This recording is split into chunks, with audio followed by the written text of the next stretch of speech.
The Chicago Bears are on Hard Knocks this year for the training camp edition of the series, the one we all know and love. And on today's show, I've got the top 5 storylines to watch on this year's edition of Hard Knocks. But before we get to that, if you're excited to watch the Chicago Bears on Hard Knocks, hit that like button. Come on. Even if you're like, I don't know, get on the train. Hit the like button. Be excited because I can't wait to get some inside access to this football team. Now, I'm Harrison Graham, and this is Chicago Bears Now. We are presented by Roan. Upgrade your wardrobe today with products from Roan. Go to roan.com/chatsports. Code chatsports. Going to get you 20% off at checkout plus free shipping. All right, 5 storylines to monitor heading into Hard Knocks. An inside look at Caleb Williams. I think that's easily number one. He's going to be the star of the show. Number 1 overall pick, biggest NIL athlete up to this point. He's already lived a superstar life, but I think there is still like some mysteriousness around this guy. Like a lot of the stories pre-NFL draft just completely weren't true and were even fabricated to the point I think time has shown that that wasn't the case. But now we're going to see cameras on this guy for over a month and going to get some inside access here. What is he like in practice? What is he like in the meeting room? He's called himself a fierce competitor. Teammates have talked about his competitive spirit and his leadership, both in college and now early on in his NFL career. So I want to see that competitive fire come out. I want to see how he interacts with teammates and coaches. It's going to be fascinating to learn more about this guy. And it's pretty, I think, unique and fortunate for us Bears fans, especially you guys who have been fans for decades, that you get to see just exactly what type of guy you're getting before he even plays in an NFL game. I mean, this is the first number 1 overall pick rookie quarterback to be featured in Hard Knocks since Baker Mayfield. So this guy's in the spotlight from day dot. It's going to be fascinating to watch that unfold. Number 2, is Matt Eberflus dynamic? And I don't mean like is Caleb Williams dynamic as a player? I mean, like, does he have more than what we've seen on the surface through his first 2 years? Obviously, his on-field resume has been pretty blah up to this point, right? 3-14 in year 1, ended that year with 10 straight losses, started the next year with 4 straight losses, so 14 losses in a row at one point.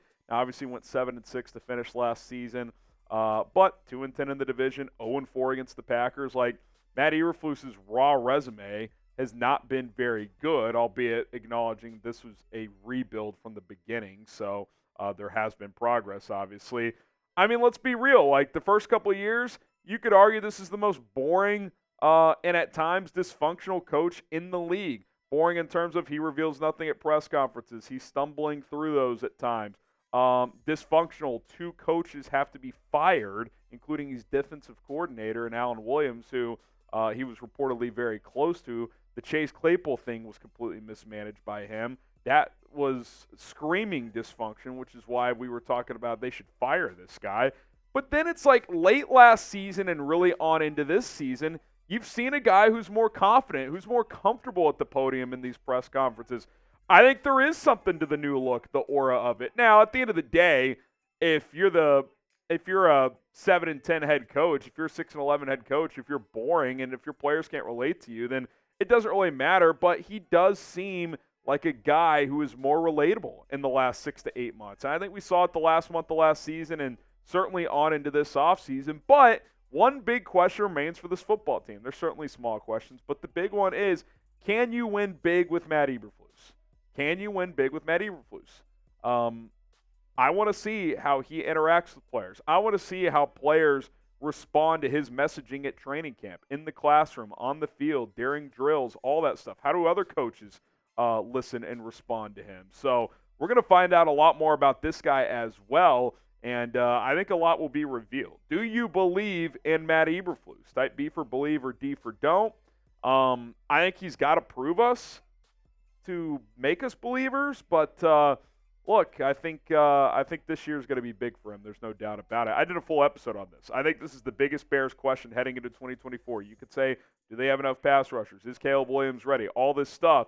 I think the biggest question is Matt Eberflus ready to win at a high level? hit that subscribe button. Go check out that video and all of our other episodes.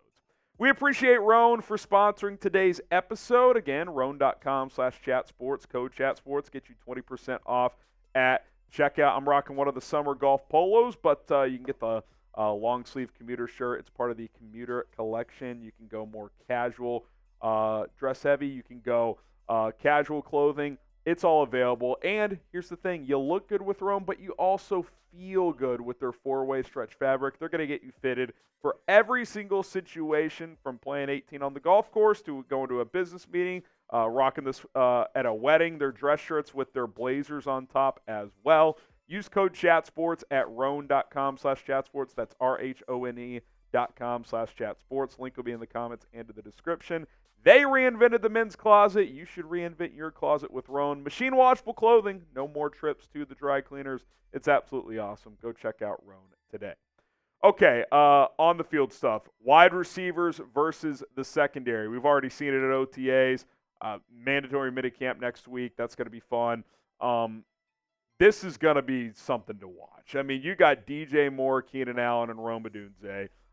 Some people already calling this the best wide receiver trio in the NFL. I think on paper you could make a strong argument for it. You've got a secondary that is really starting to gel and grow together. DJ Moore, after the first week of OTAs, was asked about the Bears' secondary and going up against it. And he's like, yeah, they talk a lot. That's an edgy group. They chirp. It should help Caleb Williams and this offense grow. Iron sharpens iron.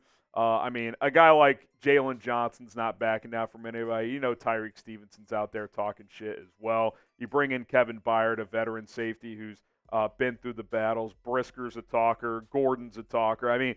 These guys do not back down from anybody, and they're pretty damn good as well. This group has grown together over the last 2 years, and now entering year 3 together in this defense. This should be the strength of this team. Kevin Byard comes in with his leadership. I expect some intense battles at practice between these two groups, the receivers and the secondary, because you can make an argument it's the two strongest position groups on this football team. All right, here's what I'm curious about, too. How much is Ryan Poles featured? Because through the history of Hard Knocks, a GM is typically not going to be front and center. Obviously, like with the Cowboys, Jerry Jones is technically the GM, so that's a different situation. But I think Ryan Poles is a rare GM where he's more popular nationally than the head coach, Matt Eberflus.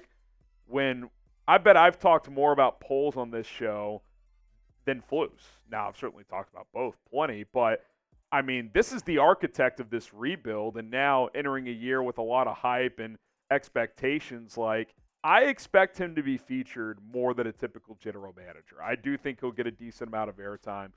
There's no question, because he has made a lot of big moves to turn this team around. The fleecing of the Panthers is what the graphic should say, where you get DJ Moore, Darnell Wright, Tyreek Stevenson with all those draft picks, and then it turns into Caleb Williams, who you drafted the next year. You trade for Montez Sweat. You trade for Keenan Allen. You draft Rome Odunze along with Caleb. This guy has kind of quickly turned into a pretty damn good GM. I think if you surveyed a lot of other execs in this league, they would be pretty high on Ryan Poles. And I think he's a pretty likable, easygoing guy too. He's intense but easygoing. I think he'll get a lot of airtime on this series, more than a typical GM would. He's always been more comfortable at the podium and in interviews than Matt Eberflus has. Although, like I mentioned earlier, Flus has certainly gotten better in that regard. Who do you guys think gets more airtime in this series? Type RP for Ryan Poles, ME for Matt Eberflus. I would lean Flus just because the on-field stuff, naturally, he's going to be around more, but I do think you'll see Poles quite a bit. It'll be very, very interesting to see. And then the last one, it's the typical HBO. Who's going to be the training camp darling? Who's going to be the guy when we're watching these episodes and we're breaking them down here on the channel that we're like, oh, man, that's the UDFA or the guy in the bubble that we're cheering to make this football team. HBO loves an underdog series or story. There's always one on the series every single year. Who's it going to be on this team? Now, Tory Taylor's for sure going to make the team. Maybe he's that guy. He's just this fun Australian punter. Maybe he's a guy that HBO attaches itself to. Maybe Keith Randolph, the local Illinois defensive tackle, UDFA. Maybe he's someone that the network gravitates toward. But there will be somebody that we're not talking a lot about heading into the series, but we find ourselves talking about every single week during the show because they're going to lean into someone who's funny or who's performing better than expected or whatever the case may be. So that'll be interesting to find out who that person is. All right, there you have it. 5 storylines to monitor for Hard Knocks, which the Bears have been given. That, of course, gets going August 6th, 5 days after the Hall of Fame game, which is on August 1st. I can't wait. It's going to be exciting. Hopefully you guys are excited as well. My name is Harrison Graham. Subscribe for more content. We'll see you guys soon.